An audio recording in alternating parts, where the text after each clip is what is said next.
Hi, my name is Erin Bolt. I'm a senior industrial design student, and today I've chosen to explore the ways in which Andy Warhol used imagery from mass media sources to shape public perception of his subjects, either intentionally or unintentionally, and specifically using Marilyn Monroe as the focal point.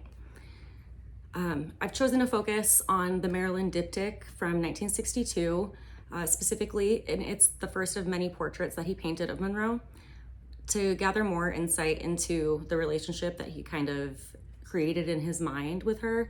I'm gonna show you a video from Christie's about 4 Marilyns, which is all from the same reference point, and it'll serve as preliminary background information for his love for his subject and the relationship that he builds with her in his mind after her tragic death. Marilyn Monroe. Marilyn Monroe. Marilyn Monroe. Marilyn Monroe. Loveliest of the lovely. The golden girl of Hollywood. Soaring to new heights as the screen's most lovable actress.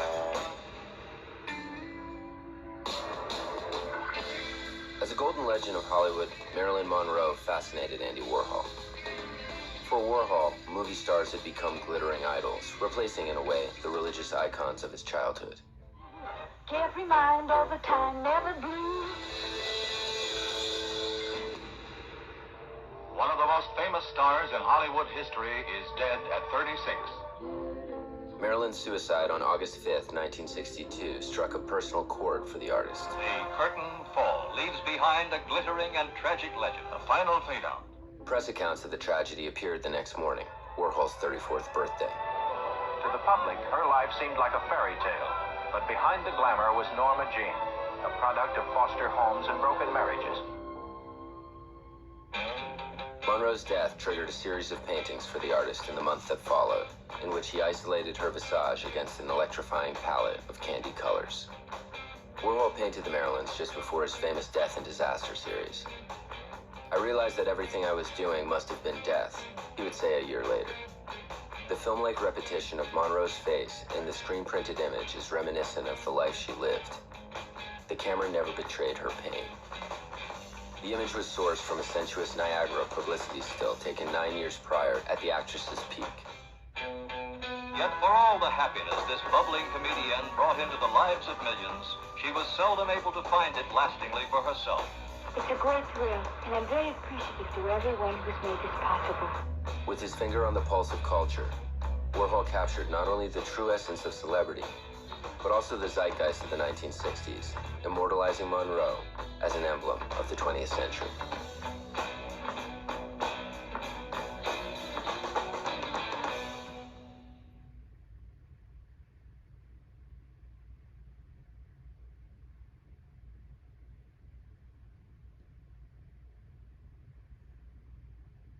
This video is a really good introduction into the concept of Andy Warhol as the Pope of Pop, which he was often fondly referenced as. And he was known for taking the concept of fame and turning it into art, and taking people like Marilyn Monroe and Liz Taylor, Elvis Presley, and turning them into art, presenting them as an outward mask that they show society. Pop art was the response to the abstract expressionist movement of the 40s and 50s, and it coincided with the worldwide shift towards being influenced by mass media and the high presence of mass media in the world, and just growing rapidly. As information began to become more easily accessed and became more widely distributed through the mass media, artists began to take advantage of all of the media outlets that were arising and emulated the imagery that the public was already familiar with through these outlets to create pop art, which is a common theme. It's a general shift towards consumerism in pop art, or in pop culture, is frequently emulated in pop art. Warhol recognized this shift pretty early on and took advantage of the public's general infatuation with the media and people that the media portray. And he created shockingly bold, larger than life iterations of the images that the public was already familiar with through these outlets again. The rise of capitalism and the rapid development of mass media in the mid-20th century led to adaptations in the narrative surrounding art, with the access to these outlets like movies, television, magazines, newspapers, advertising. They gave individuals access to what had previously been an unimaginable amount of information and images.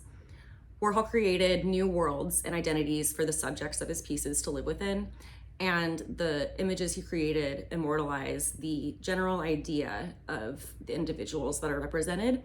The reality of the individual is not present in the work, as the artist's narrative has replaced the individual identity in the subject. The phenomenon that occurred then is parallel today through mass media outlets and social media. In an interview between Andy Warhol and Gene Swenson in November of 1963, Warhol said, quote, "The reason I'm painting this way is that I want to be a machine, and I feel that whatever I do and do machine-like is what I want to do." His studio space was known as the Factory, and it's a fitting reference to the mechanization of art and his processes that he created and used within the factory. Once a print had been produced the first time, it could be reproduced by any individual on his team, and they didn't need Warhol there himself. Anybody could go through the steps and create virtually an identical piece, but also the beauty of the printmaking was that there were inconsistencies with each print, almost like a little signature. And the mechanization of art marked the incorporation of the contemporary world into the art world, which was previously unforeseen in the previous movements. Marcel Duchamp recognized Warhol's ability to successfully emphasize the concept or idea behind the piece itself, rather than just the picture being observed by the viewer. He had an extra layer that he recognized. By blending the photography and painting, there were two things that Warhol was passionate about. Those passions lent itself to the use of media and mass media. And by using publicity photographs and mugshots and photo booth strips, he appropriated the contemporary world into the art world. And in a 1971 essay, Gregory Baddock wrote that Warhol's greatest contribution to art is not to be found in the paintings themselves, but rather in the fact that through his painting, he exposed the shoddy mechanics of both contemporary art and society. He focused on society's infatuation with Hollywood during the Golden Age and exploited the general desire to consume during that time as well. Warhol's work further glamorized his subject's public image and the public perception of who the person was, and made them even more desirable, yet offered no real additional insight to who the person truly was. This is it's most apparent in the Marilyn portraits, and this image is fondly referred to as the 20th century Mona Lisa, and all of the images that he produced of Monroe were based on the same Niagara photograph, and it may be regarded as what is most closely associated with Hollywood's golden age. That image you can't really get out of your head when you think of Hollywood. And it's also interesting to note that her image as a Hollywood starlet also might be considered the image that led to her eventual death. And Warhol's images deliberately are chosen to evoke a sense of familiarity intended to draw the viewers in, and once they're drawn in, the work becomes more lively. It comes to life when it's observed more deeply. For example, the Maryland diptych features 2 canvases, each with 5 rows of 5 of the same images of Marilyn Monroe, the same ones that are in 4 Marilyns. And it's repeated 50 times throughout the entire composition. It's a publicity still from 1953 Niagara, about 10 years before her death, which is about the same time that Warhol had begun experimenting with printmaking. And the imperfections seen in the piece offer another sense of familiarity, like I said before, as it references the imperfections of low-resolution photographs seen in magazines and newspapers. The public was most familiar seeing images of the subject in this setting, and so it also mimicked that familiarity, giving them another sense of them understanding the subject and really knowing the subject, when it's really more of a projection of your own self onto the subject. Although he began and completed the work after her death, it really has immortalized her as the blonde bombshell at the height of her career.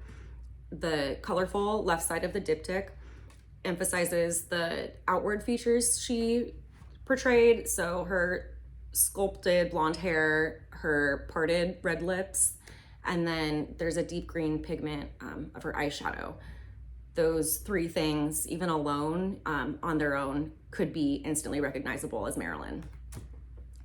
The right side of the painting contains no color, and it relies on an inconsistent registration of ink, similar to what would be seen in a newspaper misprint. Each column of the Marilyns on the right side has a different level of clarity, giving the spooky quality to the work. And the painting was completed just a few months after her death, and it mimics the stylistic choice mimics the turmoil she may have felt due to the mass media manipulation during her life. The essence of her image on this side has also been broken down to hair, eyeshadow, and lipstick. So that's a common theme on both sides, even if it's not necessarily super perceivable. Through the reproduction and manipulation of imagery taken from the mass media, her identity has been broken down into commodity and celebrity. It plays into the shift towards a society dominated by mass consumerism and mass media, and commodity being the thing to consume and celebrity being the thing to idolize. And then so together, it kind of strips Marilyn of her own personal identity, especially since she wasn't alive to have any say in how the piece was received initially. The repetition of motifs, they can reinforce or strengthen an idea, and they can also desensitize the viewer to the subject matter over time. By repeating the same image in multiple pieces over an extended period, Warhol's intention may have been to allude to an image that is a shell of the individual, the mask, and may be manipulated by the artist, the viewer, or even the subject in countless ways in order to fit a narrative. So had she been alive, she may have been able to manipulate that to fit the narrative that she desired, or the true narrative, but we have our own biases that we attach to it instead. Again, it's now become a mask, her image, and it's representative of the public image and perception, not of her. It's the public has become desensitized to her as an individual, the subject as an individual, and further removes the essence of the true humanness from the image.